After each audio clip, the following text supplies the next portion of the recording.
така че се радвам да ви видя всички отново в канала. Днес имаме ново видео. Ние търгуваме с помощта на индикаторите за фрактален и стохастичен осцилатор. Това е много проста стратегия, така че препоръчвам да гледате видеоклипа до края, за да разберете тази тема. Така че да започваме. Вижте, нека започнем с анализа. Първоначалната сума на транзакцията ще бъде $100.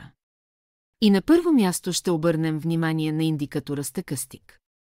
Тук трябва да наблюдаваме пресечната точка на цените и изходите на цените от каналите.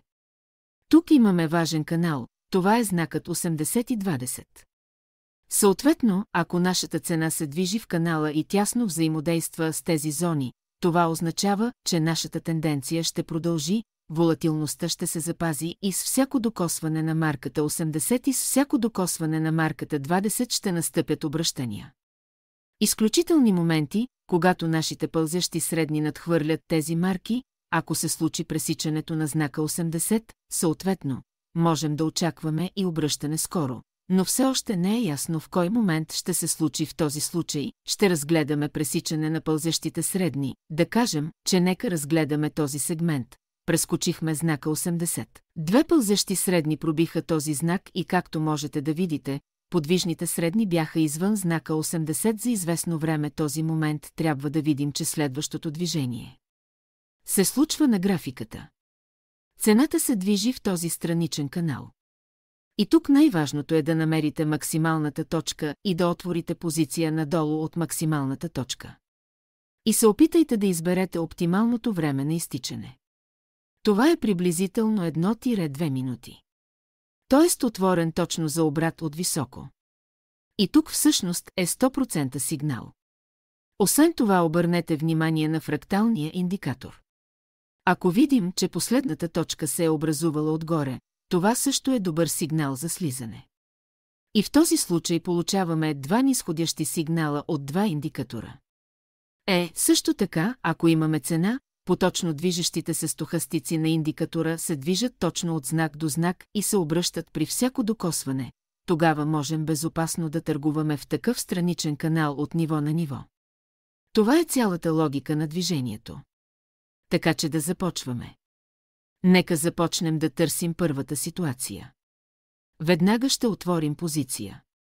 И така, приятели, току-що говорихме за факта, че ако пълзещите средни са отвъд марката 80 или 20, тогава в даден момент определено ще имаме обръщане и най-важното за нас е да хванем максималната точка тук. Тук максималната точка ще се формира точно сега. Отваряме позиция надолу.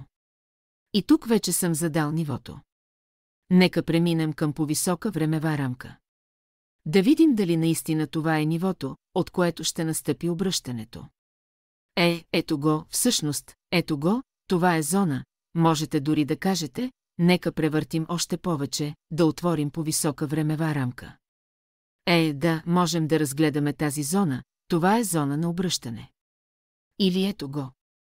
Точно тук, 100%, именно от тази зона имахме обръщания преди много време.